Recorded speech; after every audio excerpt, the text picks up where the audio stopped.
Good afternoon. It's Thursday, December 4th, 2025. INEX continuous voter registration is still ongoing. If you haven't signed up yet, this is still a good time to get it done and get ready to vote.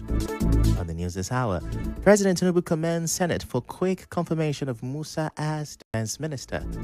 Buratai dismisses social media claims that Nigeria is potential failed state. Police rescues 5 abducted River State University students. On the foreign scene, Israel identifies hostage remains as Thai national. I'm Ifechukwu, Muonyili, the news. Now we begin the news this afternoon with President Bola Tinubu thanking the Senate for quickly confirming General Christopher Musa as the new Minister of Defense. The Senate approved his nomination on Wednesday after about 5 hours of screening. In a message posted on his official X account on Thursday, President Tinubu says General Musa's appointment is important for the country at this time. General Musa was nominated on Tuesday to replace Mohammed Badaru, who stepped down as defense minister because of health issues. Musa, during his screening on Wednesday, assured lawmakers of his commitment to serve Nigeria diligently. He also promised to investigate the alleged withdrawal of the troops from the KB school where students were abducted. I cannot afford to fail myself, fail my nation, fail my family. Whatever that we need to do, we will put in the very best, and we know God on our side, we're going to succeed. So it's important that we must continue to work together. And I assure Nigerians, to the Senate, National Assembly as a whole, the entire Nigeria, not to the issue of where General Johnson said, victims, everybody is being killed. So that's why it's important that we must work together. And it is when we allow them to have gaps that... Still talking about security. Former Chief of Army Staff, retired Lieutenant General Tukur Buratai, is rejecting social media claims that Nigeria is becoming a failed state. In a Facebook post on Wednesday, Buratai said such claims are wrong and ignore the country's strength. He adds that Nigeria has survived political crisis, economic problems, and security challenges that could have broken many other countries. Meanwhile, the National Economic Council has approved 100 billion naira to fix and upgrade training centers for the police and other security agencies across Nigeria. The final approval will be given by President Bola Tinubu. The decision follows a report from the committee set up to inspect the condition of these training facilities nationwide. And at the National Assembly, a new bill has passed second reading in the Senate. The bill wants to change the Terrorism Act so that kidnapping, taking people hostage, and similar crimes will now be called acts of terrorism. Under the bill, sponsored by Senate leader Senator Oyemi Bamidele, anyone convicted of these crimes would face no fine or lighter punishment. Well, in the meantime, the United States is not backing down on its crackdown on terrorism in Nigeria. It is threatening to place sanctions and visa bans on Nigerians involved in religious persecution. U.S. Secretary of State Marco Rubio says this is in response to a report of attacks on Christians in Nigeria. In a post on his X page on Wednesday, Rubio explains that the State Department will block U.S. visas for anyone who directs, supports, funds, or take part in violations of religious freedom. And now back home, the River State Police Command has confirmed that the 5 kidnapped students of the River State University have been freed.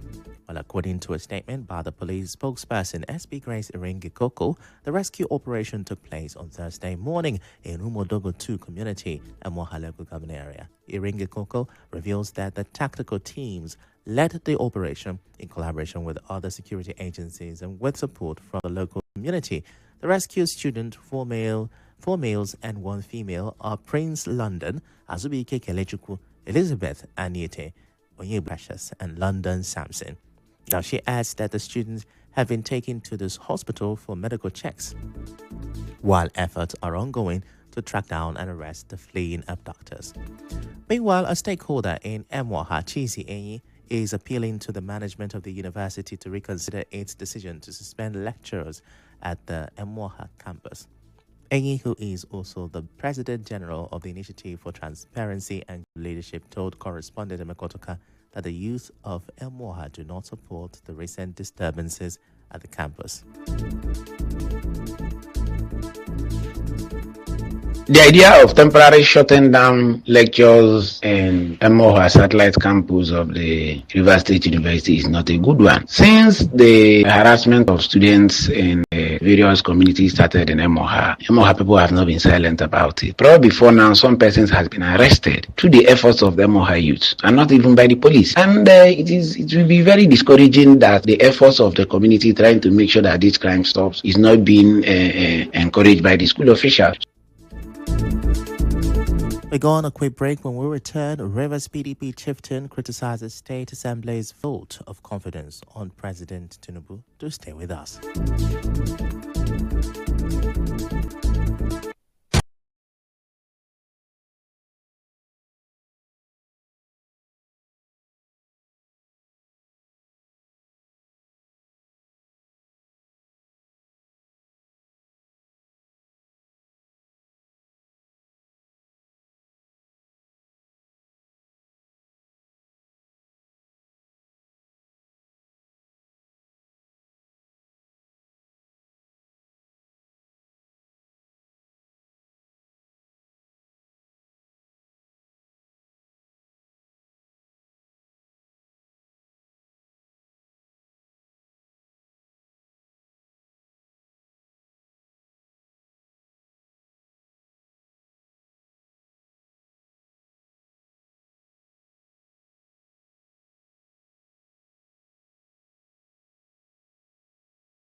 Is criticizing the River State House of Assembly for passing a vote of confidence on President Bola Tinubu, calling it an act of sycophancy.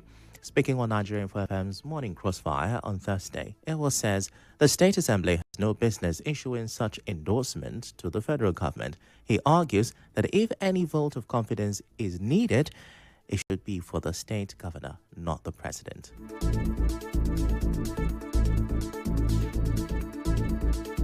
What the House Assembly did is what I describe as the height of sycophancy. The House of Assembly of Rivers State is Rivers State House of Assembly and not House of Assembly of the Federal Republic of Nigeria. INEC has now released a timetable for election. So the time for adoption of candidates as per the of Rivers State, whom they work with.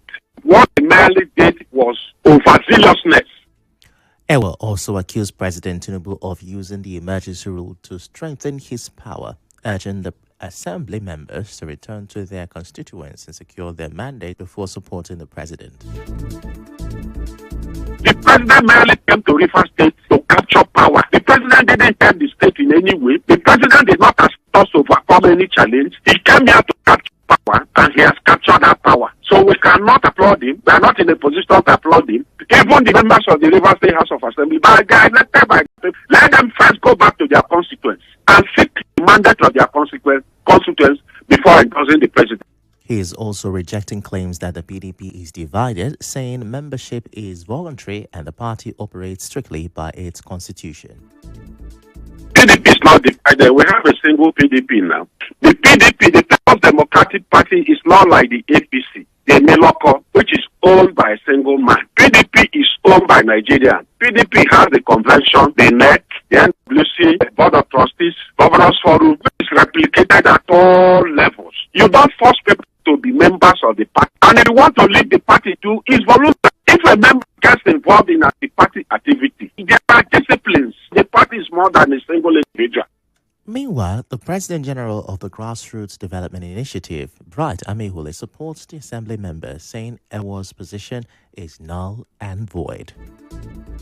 Even the certificate they issued the other day was just a kind of appreciation to Ibas for all that he has done for PDP. At this point, he has found that he wants to go for second tenure. He can't go for second tenure without a party. So he has seen that the party is. Well, in other news, INEC Chairman Professor Joash Amobito is urging the leaders of the Commission's staff multiple-purpose cooperative society to remain transparent, honest and accountable.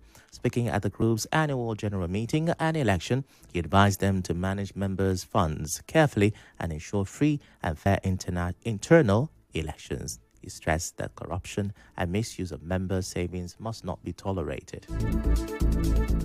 We move straight to business now. The Federal Executive Council has approved the 2026-2028 medium-term expenditure framework, which sets out Nigeria's economic plans, revenue goals, and spending priorities for the next 3 years.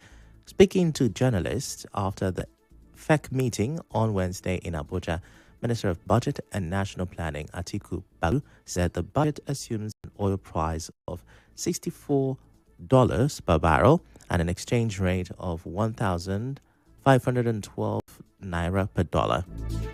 He adds that while the council set an oil production target of 2.06 million barrels per day for 2026, the budget is based on a more cautious estimate of 1.8 million barrels per day.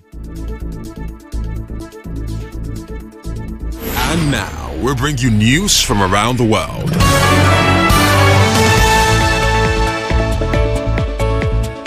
Israel has identified a body received via the Red Cross on Wednesday as 43-year-old Thai agricultural worker Sutisak Rintalak, one of the last two deceased hostages in Gaza. The body of the other hostage, 24-year-old Israeli police officer Ran Vili, is still in Gaza.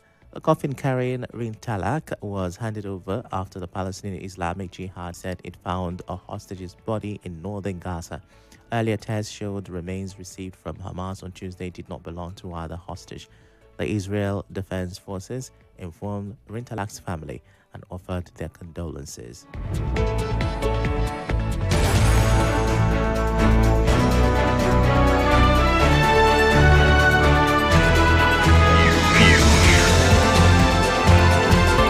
This is the news on 92.3 Nigeria Info.